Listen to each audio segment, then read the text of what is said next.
ಸ್ಯಾಂಡಲ್ವುಡ್ನ ಸಂಪೂರ್ಣ ಮಾಹಿತಿಗಾಗಿ ನಮ್ಮ ಕೆಎಫ್ಐ ಯೂಟ್ಯೂಬ್ ಚಾನಲ್ನ ತಪ್ಪದೇ ಸಬ್ಸ್ಕ್ರೈಬ್ ಮಾಡಿ ಹಾಗೂ ಪ್ರತಿಯೊಂದು ವಿಡಿಯೋಗಳ ಅಪ್ಡೇಟ್ಸ್ಗಳಿಗಾಗಿ ಪಕ್ಕದಲ್ಲಿರುವ ಬೆಲ್ ಬಟನ್ ಅನ್ನು ಕ್ಲಿಕ್ ಮಾಡಿ.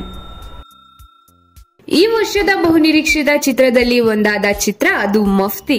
ನಟ ಶ್ರೀಮುರಳಿ ಮುಖ್ಯ ಭೂಮಿಕೆಯಲ್ಲಿ ಹಾಗೂ ಶಿವಣ್ಣ ಒಂದು ವಿಶೇಷ ಪಾತ್ರದಲ್ಲಿ ನಟಿಸಿರೋ ಈ ಚಿತ್ರಕ್ಕೆ ನರ್ತನ್ ನಿರ್ದೇಶಿಸಿದ್ದು ಜಯಣ್ಣ ಭೋಗೇಂದ್ರ ಬಂಡವಾಳ ಹೂಡಿದ್ದಾರೆ. ಈಗಾಗಲೇ ಶ್ರೀಮುರಳಿ ಹುಟ್ಟುಹಬ್ಬಕ್ಕೆ ಹಾಗೂ ಶಿವಣ್ಣ ಅವರ ಹುಟ್ಟುಹಬ್ಬಕ್ಕೆ ಚಿತ್ರದ ಟೀಸರ್ ಬಾರಿ ಸದ್ದು ಮಾಡಿತ್ತು. ಇನ್ನು ಸೆಟ್ಟೇರಿದಾಗಿನಿಂದಲೂ ಬಾರಿ ಸೌಂಡ್ ಮಾಡ್ತಾ ಇದ್ದ ಮಫ್ತಿ ಚಿತ್ರ ಇದೀಗ ಕನ್ನಡ ರಾಜ್ಯೋತ್ಸವದ ಪ್ರಯುಕ್ತ ಚಿತ್ರದ ಅಫಿಷಿಯಲ್ ಟ್ರೈಲರ್ ಲಾಂಚ್ ಮಾಡಿದ್ದಾರೆ.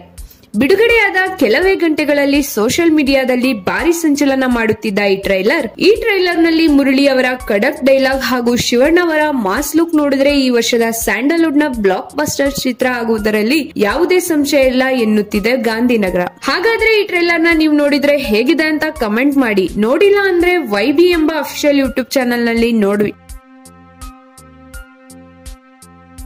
ಸಾಂಗ್ಸ್, ಹೊಸ ಫಿಲ್ಮ್ ರಿವ್ಯೂಸ್ ಹಾಗೂ ಹಾಟ್ ಗಾಸಿಪ್ಸ್, ಸ್ಯಾಂಡಲ್ವುಡ್ನ ಎಲ್ಲಾ ವಿಚಾರ ನಿಮಗೆ ಗೊತ್ತಾಗಬೇಕು ಅಂದ್ರೆ so please subscribe to this channel. So log in to ನಮ್ಮ ಕೆಎಫ್ಐ ಯೂಟ್ಯೂಬ್ ಚಾನೆಲ್ನ ಸಬ್ಸ್ಕ್ರೈಬ್ ಮಾಡಿ. ಅದೇ ನಮ್ಮ ಕೆಎಫ್ಐ ಚಾನೆಲ್ಗೆ ಸಬ್ಸ್ಕ್ರೈಬ್ ಮಾಡೋದನ್ನ ಮಾತ್ರ ಮರಿಬೇಡಿ. ದಯವಿಟ್ಟು ಸಬ್ಸ್ಕ್ರೈಬ್ ಆಗಿ ನಮ್ಮ ಕೆಎಫ್ಐ.